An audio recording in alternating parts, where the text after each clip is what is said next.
অসমত উদ্বোধনী হৈছে নতুন এটা উপহাৰ কুপনৰ খেল আৰু এইটো উপহাৰ কুপনৰ খেল নহয়, এইটো আপোনাৰ এনেকুৱাও ধৰিব পাৰে যে অনাথ শিশু, যিটো শিশুৰ মা দেউতা নাথাকে, সেই শিশুক ইয়াত যি পইচা বৰঙণি দি উঠিব, সেই পইচাৰে অনাথ শিশুসকলক ভৰণ পোষণত আৰু অনাথ শিশুসকলৰ কাৰণে এটা গৃহ নিৰ্মাণৰ ক্ষেত্ৰত সহায় কৰিব এইখিনি পইচাৰে। গতিকে আপোনালোকে আজি নলবাৰীৰ বিশ্বাসযোগ্য, নলবাৰী জিলাৰ বিশ্বাসযোগ্য এই খেলখনৰ এটা মাত্ৰ টিকট, আমি যিটো নম্বৰ আপোনালোকৰ কাৰণে মুকলি কৰিছোঁ, এই নম্বৰটোত ফোন কৰি এটা মাত্ৰ টিকট লওক আৰু 100 টকা বৰঙণি দিয়ক শিশুক। আপোনালোকে আপোনাৰ যদি ল'ৰা ছোৱালী আছে, আপুনি কিমান মৰমত লালন পালন কৰে, কিন্তু যি ল'ৰা ছোৱালীৰ মা দেউতা নাই, তেওঁলোকক লালন পালন কৰিবৰ কাৰণে আপোনালোকৰ দায়িত্ব ল'ব লাগিব। কাৰণ আমি মানৱ জাতিয়ে সদায় আমাৰ ভিতৰত মানৱতা নাথাকিলে আমি কেতিয়াও মানৱ জাতি বুলি নিজকে পৰিচয় দিব নোৱাৰিম। সঁচাকে যদি আমি মানৱ জাতি হওঁ, তেনেহ'লে আমাৰ মানৱতাৰ চবতকে ডাঙৰ ধৰ্ম মানৱতাটো আজি আমাৰ পালন কৰিব লাগিব। আৰু আমাৰ এই অনাথ শিশুৰ কাৰণে যি উপহাৰ কুপনৰ খেলৰ আয়োজন কৰিছে, উক্ত খেলৰ প্ৰাইজ বহুত আছে। মই নকওঁ কি প্ৰাইজ পাব, আল্ট্ৰা বাছ পাব, বলেৰো পাব, আপোনালোকে ট্ৰেভেলাৰ পাব, থাৰ পাব, ডাঙৰ ডাঙৰ গাড়ী আছে, কিন্তু গাড়ীকেইটা এৰি দিয়ক। আজি আপোনালোকে দান দিয়ক। আজি অসমত লটাৰী উপহাৰ কুপন নহয়, আজি অসমত গিফ্ট কুপন নহয়, আজি অসমত চলিছে ট্ৰেণ্ডিং অনলি ফৰ অনাথ শিশুক ৰক্ষণাবেক্ষণ দিবৰ কাৰণে, অনাথ শিশুৰ এটা মাত্ৰ গৃহ নিৰ্মাণ কৰিবৰ কাৰণে এই ধুনীয়া এটা অনুষ্ঠান ইয়াত আয়োজন কৰা হৈছে। উক্ত অনুষ্ঠানত মাত্ৰ 100 টকা বৰঙণি দিয়ক আৰু অনাথ শিশুক বৰঙণি দি আপুনি লাভ কৰিব পাৰে ডাঙৰ ডাঙৰ বিলাসী গাড়ী। মই আপোনালোকক আল্ট্ৰা বাছ যদি দেখাই দিওঁ, মই আল্ট্ৰা বাছৰ ওপৰত উঠি আপোনালোকক দেখাই দিওঁ। বেলেগ এটা আল্ট্ৰা বাছৰ চিট এটা দাঙি দিয়াটো হৈছে বলেৰো পিকআপ। আজিলৈকে অসমৰ ইতিহাসত কোনো এটা উপহাৰ কুপনৰ টিমে বলেৰো পিকআপ গাড়ী দি পোৱা নাই। আমাৰ ফাৰ্ষ্ট এনেকুৱা অনাথ শিশুসকলে দি আছে আপোনালোকক বলেৰো পিকআপ। অনাথ শিশুসকলে দিব। অনাথ শিশুসকলক আপোনালোকে যি পইচা বৰঙণি দিব, তেওঁলোকে সেইখিনি পইচাৰ পৰা এইটো গাড়ী আপোনালোকক গিফ্ট কৰি দিব।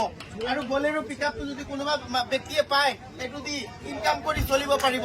আৰু এইটো চাব পাৰে টাটা আল্ট্ৰা বাছ, এইটো ট্ৰেইন চলি আছে অসমত 40 চিটাৰ টাটা আল্ট্ৰা বাছ মাত্ৰ 100 টকাত আপোনাৰ ঘৰত যাব।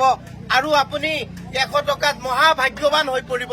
অনাথ শিশুসকলৰ আপোনালোকে সহায় কৰিব আৰু সেই সহায়ৰ বিনিময়ত অনাথ শিশুসকলে তেওঁলোকৰ সেই গৃহ নিৰ্মাণৰ কাৰণে যিখিনি পইচা, সেইখিনি পইচাৰে আপোনালোকক এই টাটা আল্ট্ৰা বাছ গিফ্ট কৰি দিব। এই চাব পাৰে 40 চিটাৰ টাটা আল্ট্ৰা বাছত মই বৰ্তমান ৰখি আছো আৰু আপোনালোকক কৈ আছো, আপোনালোকে মাত্ৰ 100 টকাই বৰঙণি দিব লাগিব আৰু মুহূৰ্তৰ ভিতৰতে এই টাটা আল্ট্ৰা বাছখনৰো গৰাকী হৈ পৰিব। আপুনি মাত্ৰ কৰিব লাগিব এই স্ক্ৰীনত চোৱা এই বিশেষ নম্বৰটোত এটা মাত্ৰ মেছেজ কৰিব আৰু সলনি কৰিব আপোনাৰ ভাগ্যৰ চকৰি। জীৱন সলনি হৈ পৰিব আপোনাৰ মুহূৰ্তৰ ভিতৰতে। আমি দেখাই আছো আপোনালোকক গাড়ীসমূহ। এই চাব পাৰে আমাৰ কৃষক বন্ধুসকলৰ কাৰণে, আমাৰ গাঁৱৰ কৃষক বন্ধুসকলৰ কাৰণে ট্ৰেক্টৰ, যি ট্ৰেক্টৰেৰে আমি যি ট্ৰেক্টৰেৰে খেতি বাতি কৰাৰ পিছত আমি এই চাউল এমুঠি ভাত এমুঠি খাব পাৰো, এই ট্ৰেক্টৰ এতিয়া আমাৰ গাঁৱৰ যিসকল ৰাইজ আছে, যিসকল খেতিয়ক আছে, তেওঁলোকৰ কাৰণে ট্ৰেক্টৰ ইয়াত মুকলি কৰা হৈছে। বিলাসী বাহন নহয়, এতিয়া খেতি কৰাৰ কাৰণেও বাহন। অনাথ শিশুসকলৰ যি আপোনালোকে অনাথ শিশুসকলৰ বৰঙণি দিব 100 টকা, তেওঁলোকৰ পইচাৰে আপোনালোকক দিয়া হ'ব। আৰু এইফালে হ'ব পাৰে ঐগেনাৰ, এইটো আপোনালোকৰ ঐগেনাৰ গাড়ীটো আমাৰ অসমত যথেষ্ট পৰিমাণে মানুহে এইটো চলাই ভাল পায়। আৰু ঐগেনাৰ গাড়ীটো আপোনালোকে 100 টকাতে ঘৰত লৈ যাব।